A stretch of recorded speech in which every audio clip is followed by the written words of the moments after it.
Hello everyone, welcome back to my channel. तो बच्चों, आज की इस वीडियो में हम कक्षा छठी की हिंदी विषय की आंकलन कार्यपत्रक 2 करेंगे, जो कि आपकी 4 सितंबर की वर्कशीट है। ओके, ये आपकी 4 सितंबर के असेसमेंट की वर्कशीट है, जिसके आपके मार्क्स जो हैं 20 मार्क्स हैं। तो यहाँ पर देखो, नीचे गद्यांश आपको दिया हुआ है, उसको आपने पहले पढ़ना है अच्छे से। उसके बाद आपको नीचे कुछ क्वेश्चंस दिया हुआ है, उनको करना है। तो यहाँ पर देखो, एक इम्पॉर्टेंट चीज़ ये लिखी हुई है कि प्रश्न नंबर 1 से 4 तक जो है वो 1 अंक का है, और प्रश्न नंबर 5 और 6 जो है वो आपका 2 अंक के हैं, और प्रश्न नंबर 7 से लेकर 10 तक के आपके 3 मार्क्स के हैं। ओके, चलिए अब इसको हम पैराग्राफ को स्टार्ट करते हैं पढ़ना। और स्टार्ट करने से पहले सभी प्लीज़ मेरी वीडियो को लाइक करें। तो यहाँ पर देखो, बचपन में हमें अपने मोज़े खुद धोने पड़ते थे, यानी लेखिका का जो बचपन संस्मरण पाठ है उसमें से ये आपको पैराग्राफ दिया हुआ है, जिसमें लेखिका जो है उसको अपने मोज़े खुद धोने पड़ते थे। वह नौकर या नौकरानी को नहीं दिए जा सकते थे, यानी कि बाकी के कपड़े तो नौकर नौकरानी धो देते थे, बट जो आपके इनके मोज़े हैं लेखिका के, वो उन्हें खुद ही धोने पड़ते थे। इसकी सख्त मनाही थी, यानी नौकरों को मोज़े धुलवाने की सख्त मनाही थी। हम बच्चे इतवार की सुबह इसी काम में लगाते। तो ये बच्चे यानी लेखिका और इसके भाई बहन वगैरह जो भी हैं, कज़न्स वगैरह, वो सब क्या करते थे, इतवार की सुबह को मोज़े खुद धोते थे, और धो लेने के बाद अपने अपने जूते पॉलिश करके उन्हें चमकाते थे। जब जूते कपड़े या ब्रश से रगड़ते थे तो पॉलिश की जो चमक थी ना वो उभरने लगती, यानी जैसे ही वो उससे रगड़ते थे तो उनके जूते जो थे वो चमकने लग जाते थे। सर्वर, मुझे आज भी बूट पॉलिश करना अच्छा लगता है। ठीक है, यानी कि लेखिका को आज भी बूट पॉलिश करना अच्छा लगता है। हालांकि अब क्या है, अब नई किस्म के शू आ चुके हैं। कहना होगा कि ये पहले से कहीं ज़्यादा आरामदेह है। यानी पहले जो शू आते थे उसमें क्या होता था, छाले निकल आते थे, बट अब आजकल जो शूज़ आ रहे हैं वो बहुत ही ज़्यादा आरामदायक होते हैं। हमें नए जूते मिलते हैं, उसके साथ ही छालों का इलाज शुरू हो जाता है। यानी लेखिका के टाइम पे जब जूते उन्हें मिलते थे तो उस टाइम पर उनके छालों का इलाज भी स्टार्ट हो जाता था। यानी जूते ऐसे होते थे कि उनको पहनने के बाद उनके पैरों में छाले पड़ जाते थे। जब कभी लंबी सैर पर निकलते तो अपने पास रुई ज़रूर रखते। यानी लेखिका जब लंबी यात्रा पर जाती थी तो वो अपने साथ रुई ज़रूर रख कर जाती थी, क्योंकि वो जूते जो थे उनसे उन्हें पैरों में प्रॉब्लम होती थी। जूता लगा तो रुई मोज़े के अंदर, जब उन्हें जूता लगता था यानी छाले जूते से ना पड़े, इससे बचने के लिए वो रुई मोज़े के अंदर रखती थी। हाँ, हमारे तुम्हारे बचपन में तो बहुत फ़र्क हो चुका है, यानी हमारे बचपन में और लेखिका के बचपन में बहुत ज़्यादा फ़र्क हो चुका है। उन्हें क्या क्या करना पड़ता था, हर शनिवार को उन्हें ऑलिव ऑयल या कैस्टर ऑयल पीना पड़ता था। तो ये बहुत एक मुश्किल काम लेखिका को लगता था। शनिचर को सुबह से ही नाक में इसकी गंध उन्हें आने लगती थी। छोटे शीशे का गिलास होता था जिस पर ठीक खुराक के निशान पड़े रहते थे। उन्हें देखते ही जो लेखिका को है मितली यानी कि उल्टी होने लगती। मुझे आज भी लगता है कि अगर हम ना पीते तो वह शनिवारी दवा तो कुछ ज़्यादा बिगड़ने वाला था ही नहीं।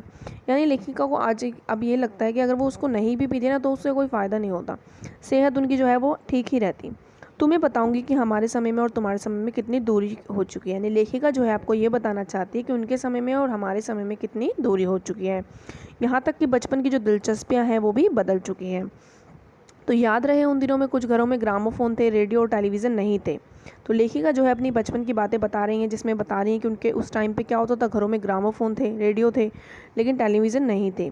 ठीक है, रेडियो टेलीविज़न नहीं थे, ग्रामोफोन होते थे। बस हमारे बचपन की जो कुल्फ़ी थी वो आइसक्रीम हो गई है, कचौड़ी समोसा जो है वो पेटीज़ में बदल चुका है।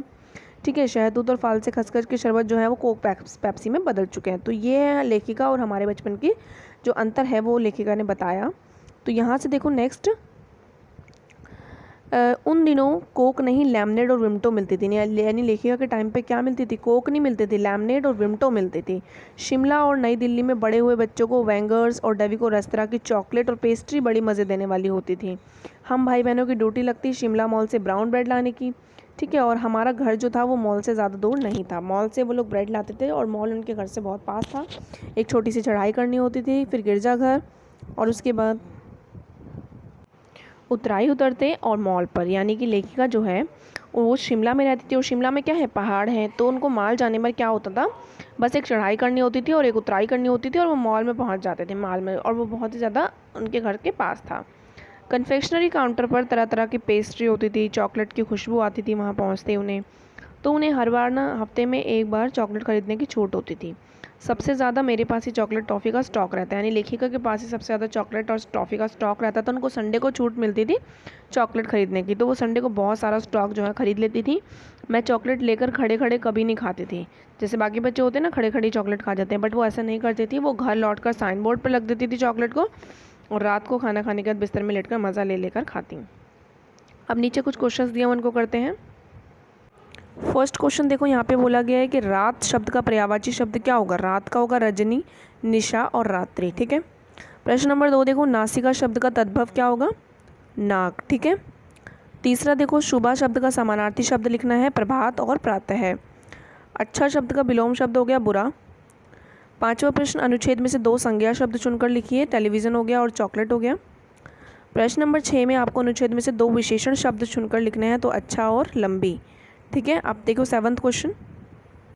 7वें प्रश्न में आपसे बोला गया है कि घर पहुंचकर लेखिका चॉकलेट कहाँ रख देती थी। तो इसमें आप लिखेंगे लेखिका घर पहुंचकर चॉकलेट साइन बोर्ड पर रख देती थी। ठीक है। प्रश्न नंबर 8 देखो, लेखिका के बचपन की कुल्फ़ी बदलकर क्या हो गई है। तो लेखिका के बचपन की कुल्फ़ी बदलकर आइसक्रीम हो गई है। प्रश्न नंबर 9 देखो, बचपन में लेखिका को कौन कौन से काम खुद करने पड़ते थे। तो कौन कौन से काम उनको खुद करने पड़ते थे। मोज़े धोने पड़ते थे। तो देखो इसमें आप क्या लिखोगे। प्रश्न नंबर 9 में पूछा गया है कि लेखिका को कौन कौन से काम खुद करने पड़ते थे। तो ये आपका उत्तर नंबर 9 हो जाएगा, जिसमें आपको बताना है कि बचपन में लेखिका को अपने मोज़े खुद धोने पड़ते थे और अपने जूतों की पॉलिश करने का काम भी उन्हें स्वयं ही करना पड़ता था। ठीक है। तो ये आपका उत्तर नंबर 9 हो गया है। अब हम चलते हैं अपने 10वें प्रश्न की तरफ, जो कि इस असेसमेंट वर्कशीट का आखिरी प्रश्न भी है। तो देखो 10वां आखिरी है, लेखिका के बचपन में कोक पेप्सी की जगह क्या प्रयोग किया जाता था। तो लेखिका के बचपन में कोक पेप्सी की जगह शहतूत और फालसे खसखस के शरबत का प्रयोग किया जाता था। ठीक है। तो इस तरीके से इसमें 10 प्रश्न आए, 10 के उत्तर मैंने आपको बता दिए हैं। सो जाने से पहले वीडियो को लाइक करना मत भूलना। मिलते हैं नेक्स्ट वीडियो में, तब तक के लिए बाय बाय।